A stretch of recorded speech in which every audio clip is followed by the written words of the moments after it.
A very good afternoon, and thank you so much for having taken the time to join the webinar. My name is Jay Reddy. Today, we're going to be talking about a specific topic, probably one of the most important ones in the current scenario as we speak, where all of us are working remotely and the whole pandemic has taken a foot. We'll be talking about how to go about protecting the most important resource in your organization right now as we speak, which is data. We'll be getting into the depths of figuring out a simple plan. What I want to do is I want to give you a 5-step plan with which you can start your data protection policy. That is the idea. Just quickly letting you know, the webinar is recorded. In case you want a copy of the webinar, just write to me. If you want any questions answered, I will share my email address towards the end. You can write to me again and we have that resolved. So quickly getting into today's webinar, the idea behind putting this specific webinar is to understand that where exactly are we lacking as a community, as a society. What more can we be doing from a cybersecurity standpoint? That is the biggest question that we'll be answering. So through and through, as we speak, as we keep hearing every single day, there are these newfound attacks that keep happening all the time, right? There and the cybersecurity criminals out there are increasing the stakes because as you see, it becomes all the more easy for them to leverage a situation like the one right now. Through and through, in the last couple of months, in the last quarter, if I were to be precise, there's been a 35% increase in the number of phishing attacks. Now, protecting personal data and privacy for your customers and employees, and also at the same time complying with what laws that are available has never been as hard as how it is today. Now, there are significant ongoing changes that are happening to data protection laws around the world, and this has made it all the more difficult for someone who is in the job of protecting data difficult. So that's the idea. Some change or the other keeps happening. And with the whole pandemic and remote working, a lot of privacy laws have been a little watered down too, making it all the more easy for the attackers. So through and through, what you must understand is information technology and compliance professionals have to be on the go, on top of the situation, try to see how the international waters are operating, because it's no longer just hacks from within your country. We're talking about hacks from all around the world. And if you do not take this seriously at this point in time, I'm pretty sure all of you who are joining us today do understand the importance of revamping your existing cybersecurity framework. That's the idea behind the webinar too. We can go about working our way through, starting with a basic understanding of what we are going through, and then see where can we fix, what can we fix, what can we rejig in our system. So I have a couple of examples right here, ones that happened this year right here. All of them are critical data breaches where lots of company information, including customer data, got stolen. The one on top is Microsoft's data breach way back in the beginning of the year.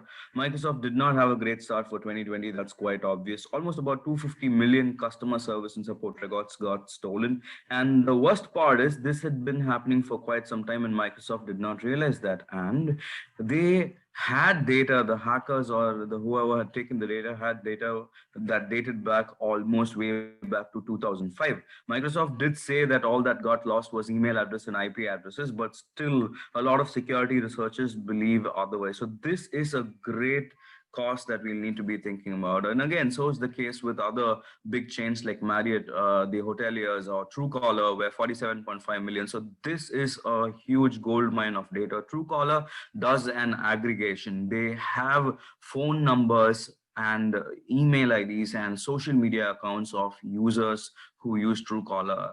Basically a phone ID app that got stolen and every user in it along the way.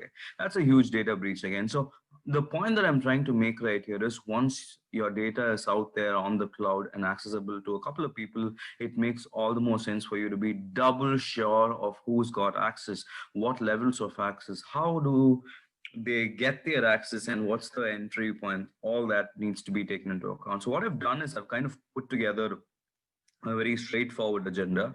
We'll start with what is my most favorite framework, or one that I think will always work, is the zero trust framework. All right. We'll go a little further to talk about how is the landscape quite unpredictable and what part does zero trust and user behavior analytics as technologies have to play in tackling the whole situation. We'll also get into aspects of identifying these malicious and potential risks in your organization. Just to give you a head start, how do you look into a scenario like this and what do you make out of it? So if you're getting started to doing a root cause analysis, where do you start and how do you go about doing that? We'll talk about that too. And in the process, it goes without saying, we'll want to have real-time alerts, automate your incident response, which is the most important thing, because time, the criticality right here, ASAP is the word. So as soon as possible is how you react to a cybersecurity threat. So we'll be talking about discussing and among stakeholders to find out what is the quantitative and qualitative associated with data, how do you prioritize data, how do you set real-time alerts on what is considered to be critical data compromise. Through, we'll also recognize and realize the fact that you need a disaster recovery plan, and how do you go about establishing one. That's the overall agenda. So we'll start with an approach which is the zero trust, where we'll try to figure out and fit in your cybersecurity framework. We'll go about taking into account two practices, user behavior analytics, and how do you implement that. We will talk about what's the current state of cybersecurity attacks, how do you patch these known threats out there, and in the process, alerting the right stakeholders through audits and automation and incident response is important. We'll get there. And yes, goes without saying, even if there's a cyber attack, if you have a proper backup system in place, you are definitely in the safe zone. So that is the agenda behind today's session. So let's get started with the first one, which is understanding what zero trust is. So like I told you, zero trust is a very simple, straightforward framework. It was proposed by Forrester. It's been there almost for about 10 years now. A lot of organizations, vendors also alike, have implemented zero trust in their products and in their services. So the idea is to not trust anybody. That's the idea. It's as simple as possible. It might sound paranoid at first when you hear it, but turns out trust within your organization and outside your organization are the key deliverables that an attacker is going to be targeting at. Now, when it comes to how organizations are natively structured, most of the cases it's considered internal employees are safe. A lot of trust is relied on them, and you give them privileges to work with files, work with folders, work with resources. It's implicit, right? You already have this understanding that insiders are safe, but turns out all data that we look at in the last couple of years have been pointing otherwise. There's a spike in the number of insider attacks that have been happening. Insiders do have a lot of leverage because they already know your environment and they can take complete control over it without you even ever recognizing it. So zero trust does kick away the basic misguided security a lot of organizations around the world value or consider or go about implementing. So do not trust anybody, because the whole idea of perimeter coming into the picture becomes inefficient right now these days. Now, back in the day, while you were working from your office, things were pretty straightforward and simple. It did make sense for you to have the best in class security for your perimeter or your network in general. But now, as we speak, your perimeter is no longer your network. What's your perimeter? A quick question for you. Who or what is your perimeter? Guys, let's see if you can get the answer right.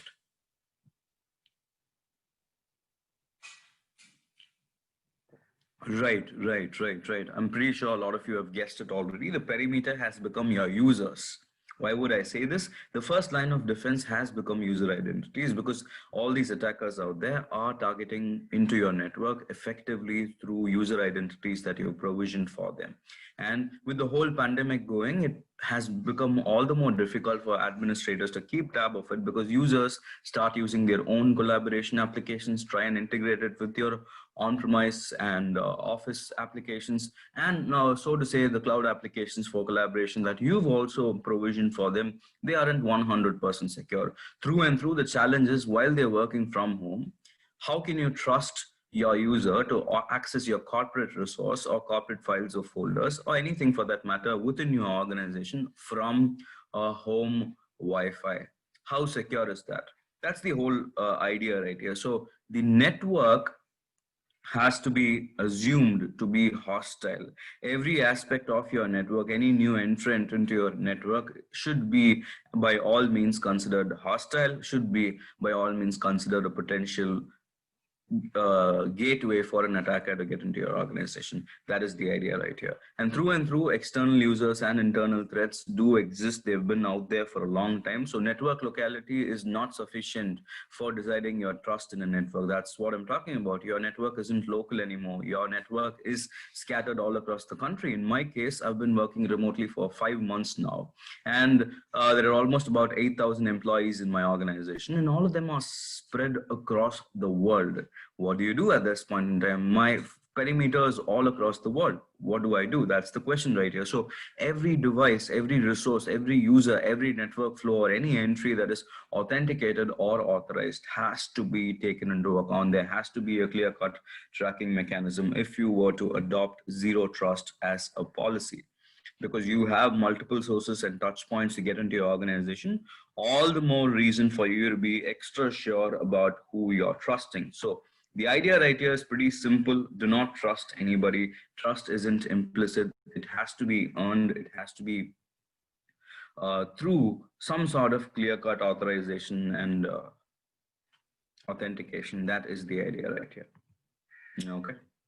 So why do you need to adopt zero trust? That is the next question. You don't need to take me for my word, but it turns out identities are the most targeted ones in the last year, or in the beginning of this year also. 81% of the breach. All data points out right there. 54% of web apps vulnerabilities have been due to public exploits. Now, how does this pan out with the whole remote working and pandemic? As I see, it's not just pre-pandemic or post-pandemic, even during the course of the pandemic and what happens later, a lot of us are thinking about scaling remote work, and it could be a future that we're looking at.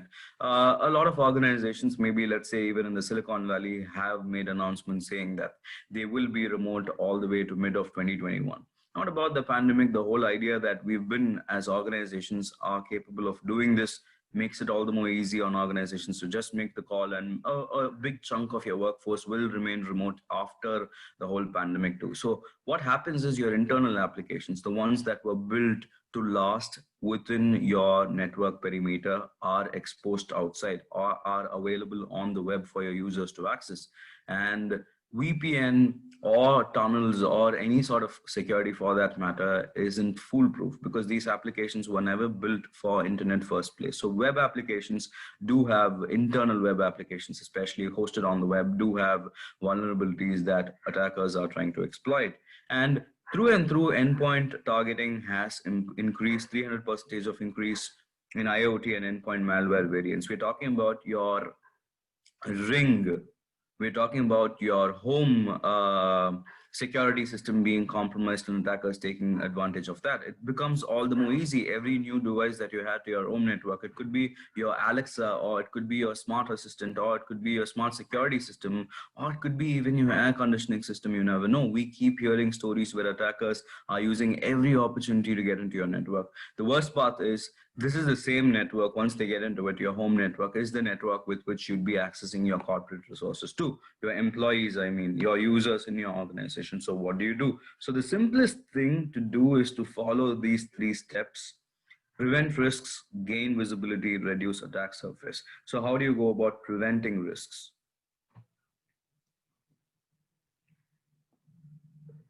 So the question is pretty straightforward. When it comes to getting ahead of the curve, you start by understanding what sort of risks is your organization potentially faced against.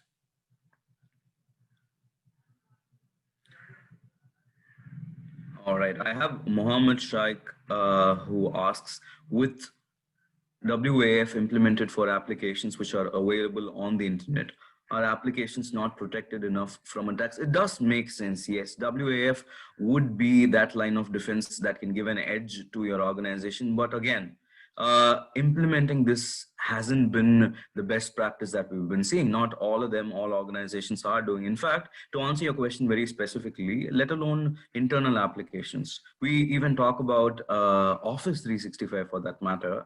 The Department of Homeland Security had to step in to give away best practices to organizations.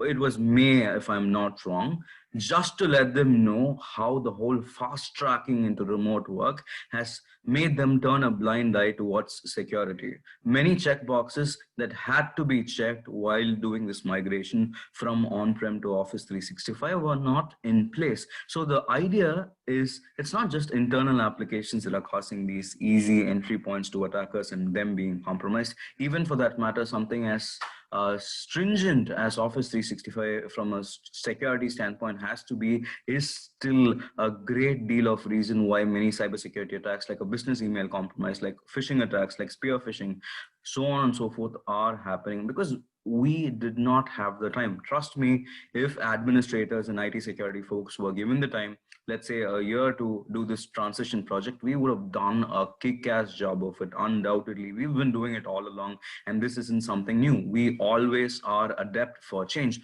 but the whole fast tracking is the reason, in my opinion. Even internal applications for that matter, like you rightly pointed out, if you have WAF in place, shouldn't be a problem, should get the job done. But how many of us are able to do that right on time? And on top of it, we are talking about users in our organization who will still fall prey or victim for risks and attacks out there, who can easily get socially engineered. The application does, if it's an internal application, one of the main reasons is not just the security of the application, the ease with which an attacker can walk into your environment, pretend to have a portal similar to that of yours, and get your users to key in credentials into those portals and get away with that credentials. What do you think, Mohammed? Does my argument sound valid? That's the idea right here. So the whole idea is, orientation change is what I'm lobbying towards. I would want our users, everybody, to understand that remote working isn't easy on the IT. And IT for a long time has been trying to give away best practices, getting users not to click an email that says do not open, getting them not to download an attachment that says do not download. But what do? They still do that. So preventing risks comes at the cost of encouraging your users to understand what is the right practice. You start by educating them, telling them what all are they faced against. Try doing your best at that point in time. I've seen organizations doing a good job of letting their users know and educating them, but still it does happen. So gaining visibility into what are your indicators of threat again makes a lot of sense. Now, a simple platform for you to start with would be Office 365. Now that I brought up Office 365, let me give you a point along those lines. Now you can look at Secure Score dashboard. You already have access to the Secure Score dashboard if you're on Office 365. Please, if you're on Office 365, if you're an Office 365 user, please toggle open a tab, a new window on your browser and look for Secure Score. You would get hold of a risk score for your existing Office 365 setup. It gives a very clear picture of where you stand, what are your infrastructure vulnerabilities, and what do you need to cater to potentially. So all of that is straightforward out there for you. And reducing attack surface area. So what do? Reduce as much as possible as entrant points that an attacker has. It goes without saying. A simple tip would be to ensure that your users enter passwords as many minimum number of times as possible. That is, in fact, the best way to reduce identity compromise attacks. Now, more and more your users are required to enter their passwords on a GUI or a GUI. Higher are the chances that they might be entering it in the wrong window. So adopting practices like single sign-on, pre-authenticating your users with context, ensuring that there's a second layer of security, such as multi-factor authentication, can go a long way in reducing your risk surface. That is the idea right here. Also, what we can do is a couple of changes to your mindset in the whole deal with how you approach. So when it comes to the whole idea with zero trust, it's pretty straightforward. The traditional approach has always been trust based, like I told you. You trust that anybody in your network who is accessing it is safe. This makes it all the more easy for attackers to move laterally. This is the biggest problem. Lateral movement, or what we call island hopping, is how attackers roll in your environment. They do not stop at one interface. They try and access as many endpoints as possible. They just can't get enough. This also proves the point that attackers would want to camouflage their presence and erase any track of their existence within your network. That is the idea. And if it's zero trust, since it's not implicit, you are not going to give anybody access unless they prove who they say to be. So that is the whole idea. And every resource inside your environment, both for insiders and outsiders, it is guarded securely in the same right way. So your trust will extend. Doesn't matter if your users are bringing their own devices, doesn't matter if your applications are on the cloud or you're an hybrid environment. If zero trust is in place, every aspect of access is well protected, because you are going to verify it at a context level, are going to analyze if the user really claims who they are, and then go about giving them the access. So through and through, I've kind of given you a picture of why zero trust is important and what does it help you do. Let me tell you what challenges it helps you address. It's to start with, obviously, insider threats. Network visibility, again, gives you access to who's accessing what, how, when are they accessing, what sort of analysis can you do, can you spot any malicious activity, is someone uh, accessing your resources at a high volume, at a high velocity, and is this not usual? Anomaly is what you can detect with your network visibility and gain more aspects of network visibility right there. And when you ensure zero trust is in place, you do a policy analysis, a policy gap analysis. If I were to point out, you would know where exactly what assets lack control, lack security, and vulnerable endpoints. Obviously, when you do a quick scan and a recon inside your organization, you'd know how easy it becomes for attackers to laterally move. And why is that first possible? That questions can be answered. So I'll start with a very simple one. Since we've been circling around zero trust and the whole deal with how identities are taking center stage right here, it becomes easy for you to start with what's the right and the first step, which is identity provisioning. When it comes to identity provisioning, goes without saying, most of the times, right when someone's granted access, that's where all problem starts. More access than what they require, a major reason for privilege creep, as we call it. So granting excessive permissions to users in group essentially is a problem right now, because users want to get away with the reason saying that they are working remote and they want more access and they want to get a presentation done, they want to get a business deal closed. They do that, right? They do that all the time. But does this work? Does watering down your existing access policies or entitlements policies really work in your favor? The answer is no. And these users who are asking maybe need not have malicious intents, but can be easy targets to your attacker. So while provisioning these users, that's when you'll have to think about taking into account the fact that it is important for you to not trust your users while giving them the entitlements. And it also goes without saying, the user accounts that are stale in your organization or inactive in your organization need to be removed. As a best practice, if you were to ask me monthly, once I do an organizational wide cleanup, to remove any zombie accounts or stale accounts, like I'd like to call them. And these accounts are a great deal of advantage to an attacker, because one, most of the times these accounts aren't monitored because they are stale, because they are considered to be quarantined, but at times they do have access or backdoor entries. If it's a rogue employee who just left your organization, high chances that they are going to use one of these tail accounts because they already know they exist, and that's they're going to be their entry point. And attackers also want to do this. So an easy tip right here is to clean up your organization of stale accounts with critical privileges. Any service account or admin account, especially if it's an admin account, please do not ever have a stale admin account. That is your own undoing. So we don't really want that to happen. So it's very straightforward. Do clean them up.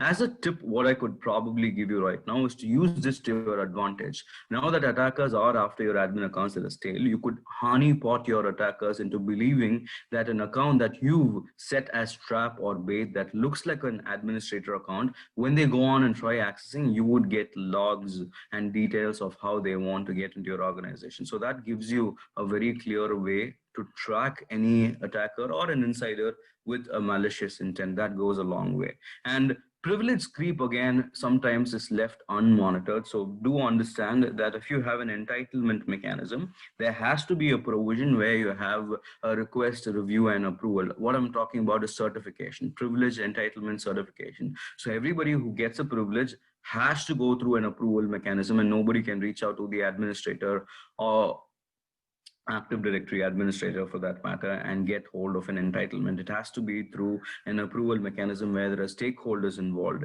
increases the whole accountability in the process of giving privileges away to people. That is the idea right here.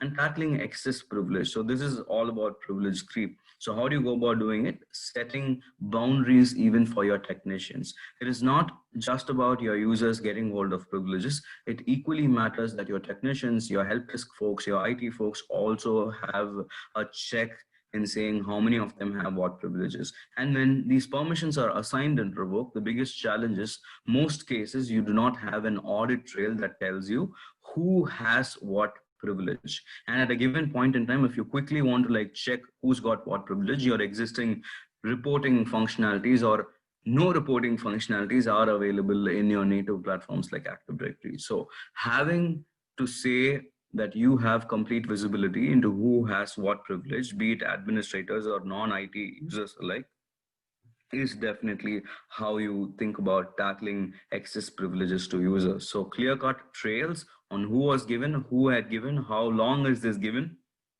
and when does it need to be revoked. The biggest problem, in my opinion, in most of these organizations that follow traditional approach is the fact that once a privilege is given, it is never revoked. The user might move to a different department, but still it's not revoked. And the problem fundamentally right here is there is no timeline associated with how long a privilege needs to be given to someone. Doesn't matter if an user stays in an organization for even 5 years in the same department, does not matter. You do not need to give them privilege for anything forever. So do have a timeline associated, because you will have an access review done once in a while. Do it 3 months if that's a good way to look at it. And then after the third month it has to expire, and then someone has to ask for privilege again. It makes sense to do that. It might sound tedious when I say it, when I put it out like that, but when you have a clear cut request review approval mechanism, all of this can be automated. The right request can be made and the right users can receive privileges. And do not give privileges for anybody forever. That is the bottom line right here. Have a solid timeline that is associated with it.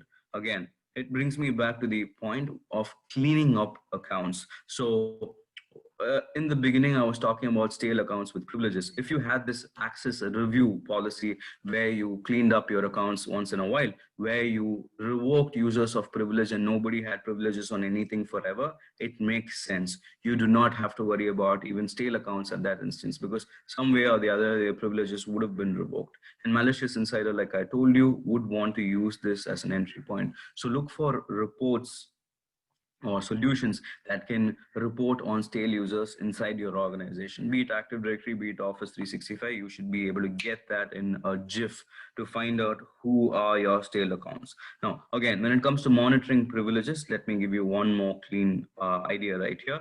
So privilege monitoring can be about accumulated access over time. So here you go, here you see it. Sensitive files that are no longer required for users. Now, someone might have moved from, let's say, the sales department to marketing, but they still might end up having access to all sales data. Why?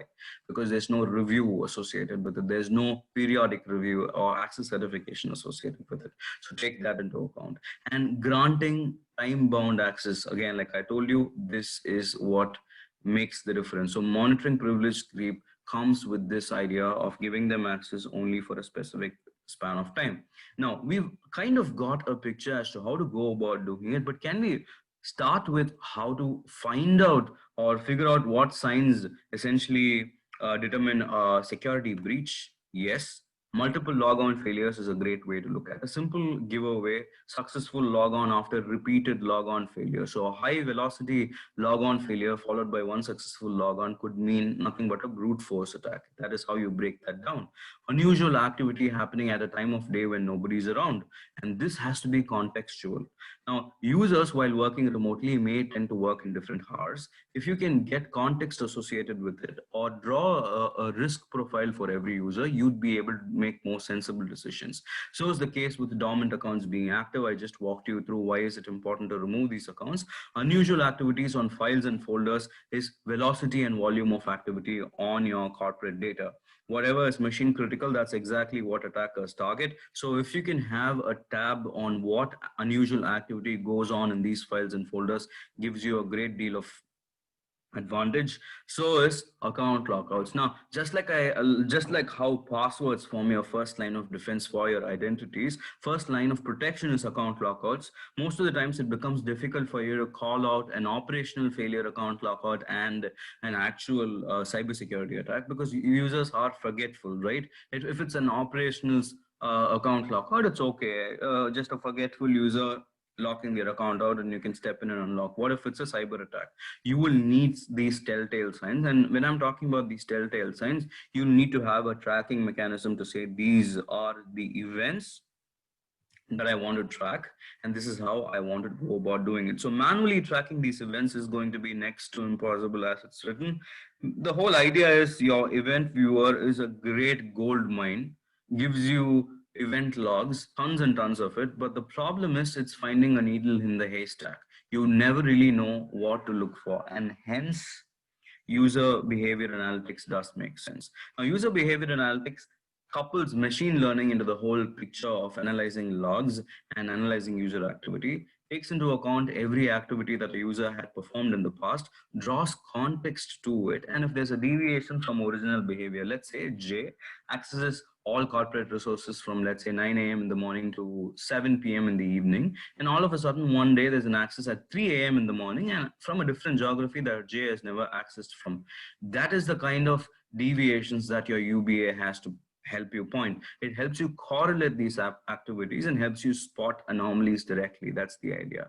And through, if you want to like be proactive about it and stop someone from going any further, that's when you implement automated incident response. It helps you shut down and narrow down or triangulate where the anomalous activity is and cuts that user out of any further activities. Now, Mohammed again asks me a question. Will zero trust also help to profile the users? As a matter of fact, zero trust is more of a philosophy, Mohammed. Zero trust is where you don't trust anybody. And user behavior analytics can definitely help you profile users.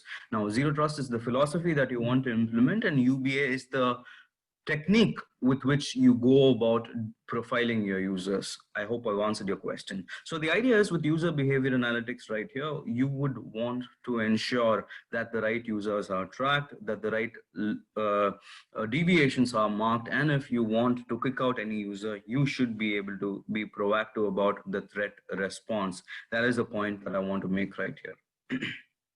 And again, we would want to also start with certain attack vectors. Logins are a great deal of insight providers. Now, when it comes to identifying malicious login, your system has to give you the provision to find out any unusual logon activity. Like I just pointed out in the example, user J accessing at a non-business hour that is not usual to him, accessing a file or a folder that he has never accessed. And lateral movement. Attackers, like I pointed out earlier, love to move laterally and gain as much as access as possible in your environment. They don't want to stop with one resource. They want to go all through your system till they find out where all your sensitive data lies. So they do reconnaissance that way. So you'll be able to stop that too if you had a detection mechanism that says from this one IP address, movement is spotted and multiple endpoints are accessed at the same time, one after the other. If there are failed access attempts, you get all the more insights in how you detect that. And privilege abuse, if there are first time users in your organization who are granted access to a specific file or a folder, they want to abuse their privilege, you get them right when they are at the act. So that is the whole idea. User behavior analytics lets you point out that this user has never really used his or her privilege to perform this activity, and hence this is a deviation, and hence my UBA steps in to profile my user, and the user has deviated from the said profile. So how do you spot these signs of data breaches? Again, if someone's plugged in a USB device into some, let's say, a critical workstation, and then they're trying to exfiltrate data. Now, this seemed to work back in the day while at office because you weren't working remotely. Now, it can be a little tricky, and hence you need all the more reasons for tracking any storage or copy activity that is happening from your cloud drives too. So be in the know all the time. If you're having data stored on OneDrive, please do make it a point to have a check or tab on your OneDrive data access policy. So who's copying what files and folders needs to be verified and needs to be immediately reported. That is the point. So in the process, yes, attackers try to infiltrate into your organization and install malware too. So have that clearly identified right away if there's a deviation. And yes, you would want to investigate anomalies in terms of volume of activity. If it's a high density activity or a high velocity activity, you'd need to be able to investigate and respond quickly. Now, when it comes to anomaly detection, the whole idea is to detect it ASAP and instantly respond to it.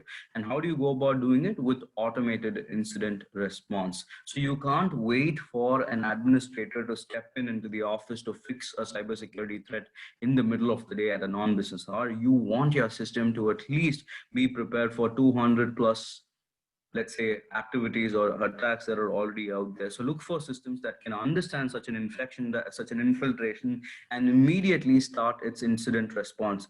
Right stakeholders need to be responded or communicated ASAP, because alerts do make a big game changer. How quickly can you address these situations without panicking is all that matters, is make or break for organizations. So analytics comes into the picture, scale them into your platform, see it, if it can capture every bit of information. And if you're drowning in manual tasks, I'm not really sure if you'd be saving any time right there. So get your system to automatically respond, because now that you already have a user behavior analytics system, if there are real-time positive deviations, not false alarms, but positive real attacks, you would be able to get on top of the situation. So I kind of put together three pillars. So you start with continuous data collection. You do not stop collecting data, every piece of it possible, aggregate it and apply threat intelligence. Now, threat intelligence helps you conquer predefined security problems. What was already existent, you can absolutely stop them from getting into your organization through threat intelligence. And live responses, how do you create a workflow for these responses? If this, then that sort of scenario. So if it's a brute force attack, this is my security protocol that I want to initiate. So that sort of response system has to be keyed into your data. So continuous data collection is all about being able to audit every piece of information in your organization. You will want to take control of the situation, and having a track record of what is what does make a lot of difference.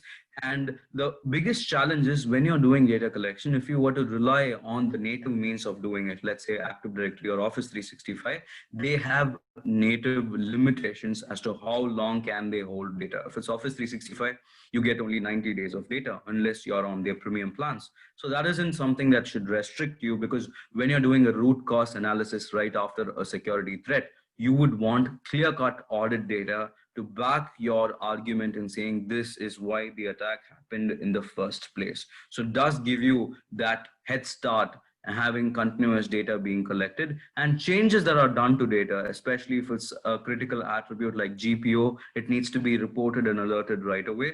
Unusual activity data has to be pointed out. You will also be in the safe zone if you have top users report. When I say top users who are susceptible to threats, top users who have malicious intent, top users who have the highest logon failures, top users whose passwords keep changing. Such data can help you find out which was the user who was the reason for a compromise. And account lockouts, I already pointed out, gaining visibility into who has what privilege, again, is a data that you'd want to track and collect. So through and through, you would want to be in the know and have clear-cut auditing for all sorts of information that can keep you in the safe zone. So how do you do it? One aspect of it is file server auditing. You start with folder and file access activities. If there are any failed access attempts, someone's trying to access a folder or a file and they failed, you have to be in the know and an alert needs to reach you. Changes done to the permissions in terms of file server permissions needs to be recorded. Integrity of the file. If someone's tampering with your data, essentially it could be an insider with a malicious intent. If they are tampering with your data, you need to get specific alerts. It could be instantaneous, so look for push notifications or text notifications sent to your phone. You can configure them. And file shares, most of the time they aren't audited, so that needs to be audited too. That's about file server auditing. Now when it comes to Windows server auditing, every aspect of changes done to memberships, deletions and creations of scheduled tasks and processes, removable storage devices that are attached and detached from your Windows server, PowerShell commands that are run for the first time, or if you are in the Federation service, which applications got authenticated. These pertain to what you need to audit from a Windows server standpoint. And workstation auditing again is end users and their workstations, log on, log off activity, history in terms of lateral movement, capturing how log on, do they log on and log off from different devices. If there are log on failures, being notified of that. If any files or programs get tampering, be sure that you get hold of them. And also, as a side benefit, employee productivity can be tracked when you track user behavior on workstations. Gives you a clear cut picture on how long were they idle and how often were they productive, gives you that picture. So through and through, yes, I would want to circle back to the first point that I made. All of this can be possible if you have user behavior analytics in place, because it helps you collect logs from multiple sources. It helps you build context. It helps you build a baseline to safely assuming who is who and what is the user's profile. And when there's a deviation, it helps you detect that quickly and also helps you automate an incident response. That is the overall picture with respect to user behavior analytics. Now, threat detection, can it do? Yes, because it can efficiently call out what is an actual attack. It takes into account various biometrics in picture, like the location, like the device footprint, like the IP reputation, like the time of the day, and then it does the authentication or calculation for every user to check if they are who they claim to be. Now, obviously, as a direct benefit, you do not go about answering unnecessary false positives or checking on false positives, a major time killer. So that part of it is also saved. And yes, if there's unusual behavior, you can stop a threat from becoming a breach in the process. So here are a couple of scenarios. Here, if you see UBA does find out it's a malicious actor because there were unusual activity that is going on in the wrong time of day on a file or a folder that was never really accessed. So that is a clear indicator. Again, compromised account because it had happened right here on this specific file or a folder at this specific point in time, and it was a remote access that had happened, gives you clear data right there. And external threats also are pointed out right away, because if someone accesses from an external IP address and starts with installation of a file or a folder, this could be a malware or a first time process on a server, you get notified clearly with the logs in the picture. Quickly summing up for you, I had given you like a 360 degree of why UBA, what UBA, how UBA, and how do you go about implementing and saving the day. Collect information, build baselines for users. You can define thresholds that are dynamic and not blanket values. If there are deviations, you find them right away and stop them from becoming a potential breach. That is the 360-degree view into how UBA can help you. So from a proactive security standpoint, or sorry, a reactive security standpoint, you've done what's needed. Right when you are under attack, you have figured out a way to navigate through it. I've given you best practices and ways. Now, what we do after an attack. Now, this is a legitimate situation that you need to consider. A lot of us take months to discover that we were under an attack in the first place. In fact, organizations that have been victims in the past have the exact same problem. So you will need an insurance, right? Even if something goes wrong, you can't let your business stall. You can't get your reputation go for a toss. So you will need an insurance. And the simplest recommendation that I have for you from a recovery standpoint, data protection standpoint, is the 3-2-1 backup rule. Works like magic almost all the time. A lot of my users have been benefited with the 3-2-1 rule. Now, it comes to data protection, the idea is to be as paranoid as possible and as double sure as possible. That might sound off, but that's the idea. Zero trust, you start with zero trust, but at the same time, doesn't mean that you can't have a fallback plan. And in my case, it's 3 times over. So I'm talking about making 3 copies of your data, any critical data or machine critical data, as we call it, having 2 of those copies stored in different drive formats and having one of these formats stored in the cloud. That is the idea, or in a different physical location. So at no point will all 3 backups be compromised. 3 copies, 2 stored in different media, one of it stored in a different geographical location. So you can get away even if there's an attack, even if there's a ransomware that an attacker has claimed. So that is quite important. And in the process, if you're looking at a backup and recovery strategy, you will need a unified solution. You cannot go about having all of your data backed up differently from different portals. You will need all of that to work in alignment. You'd need automation because you would want minimal human intervention. Most of the times, the problem is when human error occurs with respect to backups and recovery. So have that automated. And when it comes to delegation, let the right stakeholders be notified and have access to a recovery solution. When something's gone wrong, your users should be able to, be it address let's say a vendor who does recovery as a service for you, you should be able to do that and capture that as well. So AD360 is the solution that I've been talking about throughout the day that can get the job done. Log360 and AD360 are 2 solutions that you can look at if you are looking at implementing a clear-cut cyber strategy. We've been talking about a couple of points. From a backup standpoint, I've got a few listed right here: unified backup, quick deployment, ransomware and threat detection, automated response, backup delegation. These are just a couple of points from a backup standpoint. But through and through, if you're looking at all of these points that I just made, enabling zero trust, ensuring that the right entitlements are given to user, implementing user behavior analytics, having a clear-cut threat response system and an automated incident response system, and also backing all of that up, AD360 and Log360 can be the solutions that can get the job done for you. Now, I've kind of given you an overview. We've also put together a lot of resources. I have a list of 25 event IDs that you can monitor while working remotely from an auditing standpoint. And again, the solution also helps you back up. So I have a backup guide and a disaster recovery plan guide, along with a risk assessment guide. So we've got the whole 360-degree captured, frameworks done. Any sort of resource that you think might be helpful for you, please do write to me. My email ID is on your screen right now. You can reach out to me at this email ID. Just give me 1 second. I'll give you another one. I'll give you my personal email address and you can write to me at any given point in time and I'll be able to, more than happy to help you out with that. Just a quick second. Right.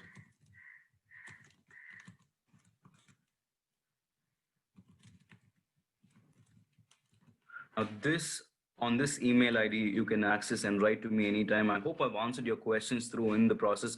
I'm pretty sure you found a couple of points interesting. What I'm going to do is I'm going to have my email ID sent on the chat to all of you right now. Please do look out. This is my email ID, jreddy@manageengine.com. That is my email address. So you can write to me. A lot of resources are available out of the box. We've been working with a lot of organizations in the last 5 months just to help them go remote. So we do have first-hand experience in fast tracking if you've just gone remote, helping you do quick analysis of your environment to tell you what you need to fix. Our consultants are pretty cool that way. We've been doing this for quite a couple of years now. So if you need any help, please feel free. I'll be more than happy and available to help you. So throughout today's presentation, if I were to just give you a recap, we discussed how zero trust can help you set up a strong cybersecurity framework. We saw how entitlement management cannot be implicit and you cannot trust anybody by default.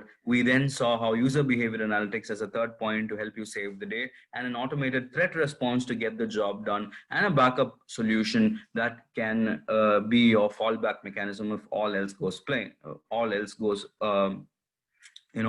to a toss. So the whole idea is we've kind of got a picture of a 5-step plan for an effective data protection. I hope the presentation was helpful. Like I told you, my email ID is jreddy@manageengine.com. Please do reach out to me if you have any questions or want a copy of today's webinar. I tried packing a lot of information in the webinar. The webinar was recorded. If you want any specific parts of it to be replayed, do ask for the recording. If you have any questions, I'm available for the next 5 minutes to take your questions, guys. Thank you so much for being such a lovely audience. You all have a great rest of the day. Do stay safe. When I meet you next time, I honestly hope we meet under better circumstances and the pandemic is a thing of the past. Guys, do take care. You've been such a lovely audience. You all have a great day.